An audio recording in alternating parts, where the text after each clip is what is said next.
अस्सलाम वालेकुम जी। एडवोकेट खाजा अर्ज कर रहा हूँ। आज हम डिस्कस करेंगे इनकम टैक्स ऑर्डिनेंस का सेक्शन 114।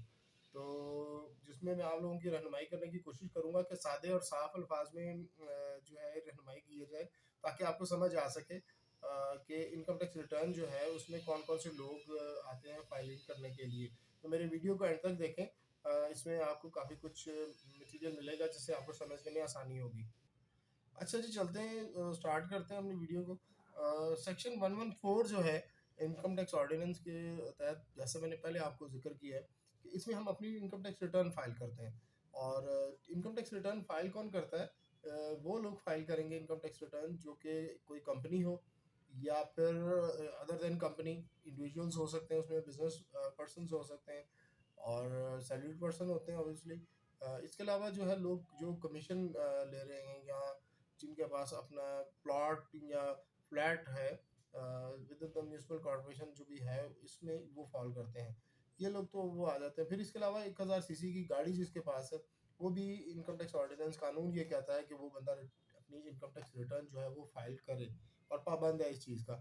इसके अलावा ऐसे अफराद जिन्होंने एनटीएन लिया है और अभी तक उन्होंने अपनी इनकम टैक्स रिटर्न फाइल नहीं की, वो भी इनकम टैक्स रिटर्न फाइल करेंगे। मेरे पास अक्सर अफराद ऐसे भी आते हैं जिनको पता ही नहीं है कि उन्होंने याद ही नहीं होता कि कब का एनटीएन लिया है, और अभी वो उसको फाइल ही नहीं कर रहे और नॉन फाइलर ही चले आ रहे हैं। तो उनको मैंने बहुत मोटिवेट किया कि भाई आप अपनी income tax return regularly file करें। इससे ये होता है, आपको बहुत से बेनिफिट्स मिल जाते हैं टैक्सेस में। आप कारोबार कर रहे हैं तो मेरे ख्याल से नॉन फाइलर रहना आपके लिए मुनासिब है ही नहीं, किसी जुमरे में आता ही नहीं। तो जब आप कारोबार करते हैं तो आपको टैक्सेस भी देने पड़ते हैं, और नॉन फाइलर को तो वैसे ही टैक्स रेट बहुत हाई है बनस्पत फाइलर के।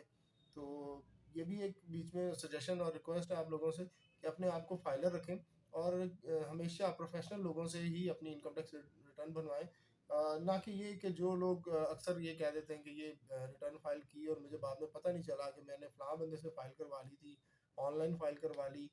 ठीक है, ऑनलाइन फाइल करवाएं, लेकिन आपको कम से कम ये पता होना चाहिए कि ये इस बंदे का ऑफिस कहाँ है, और ये वाकई पिछले काफ़ी अरसे से सिर्फ टैक्स रिटर्न फाइलिंग का काम कर रहा है। प्रोफेशनल लोग वही हैं जो कि कंटिन्यूसली अपनी इनकम टैक्स रिटर्न फाइल करते हैं, और लोगों की भी फाइल करते हैं। तो आप लोग इन चीज़ों को जो है मद्देनज़र रखा करें। अक्सर लोग इसमें लापरवाही कर जाते हैं, और उनको अपनी इनकम टैक्स रिटर्न के हवाले से फिर काफ़ी पेचीदगियाँ आती हैं, जो कि मेरे सामने बहुत दफ़ा आ चुकी हैं। मैं काफ़ी अरसे से इस पेशे से मुंसलिक हूँ, मेरे फादर भी इस पेशे से मुंसलिक हैं, और मैंने ये ऑब्ज़र्व किया है कि लोग इस चीज़ को ना इग्नोर कर जाते हैं। तो आने वाले वक्तों में आपको आहिस्ता-आहिस्ता छोटी-छोटी और वीडियोस भी मिलती रहेंगी जिसमें आपकी रहनुमाई कर सकूँगा मैं इनकम टैक्स रिटर्न के हवाले से। और इसके बाद एक सेक्शन फिर ऐड हो जाता है इनकम टैक्स रिटर्न 114 के साथ, जो कि लाज़मी है, जिसके बगैर आपकी टैक्स रिटर्न नामुकम्मल होती है। वो है 116, जो कि वेल्थ स्टेटमेंट से रिलेटेड है सारा। उसमें आपके तमाम एसेट्स, लायबिलिटीज़, एक्सपेंसेस वगैरह, डिफरेंट डोमेस्टिक सब कुछ आता है। और उसकी फिर एक रिकन्सिलिएशन बनती है जो कि काफ़ी टिकलिश होती है। अक्सर लोग उसको बड़ी लापरवाही से बनाकर उसको सबमिट कर देते हैं, तो बाद में उसका फिर हमें खुमियाजा भुगतना पड़ता है। जैसे कि पहले मैं जिक्र कर चुका हूँ, कुछ ऐसे केसेस आते हैं जिनका अंदर मुंह सर ही नहीं होता। बंदा सोचता है यार ये क्या भर ली इसने।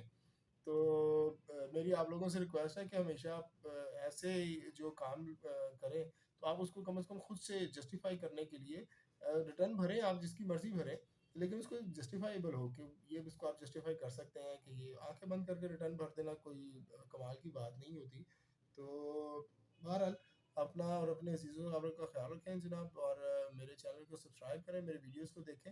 आपको इसमें कोई ना कोई छोटी बहुत रहनुमाई मिल जाएगी। अल्लाह ताला आप सबका हामी नासिर हो। मिलते हैं नेक्स्ट वीडियो में इंशाल्लाह। अल्लाह हाफ़िज़।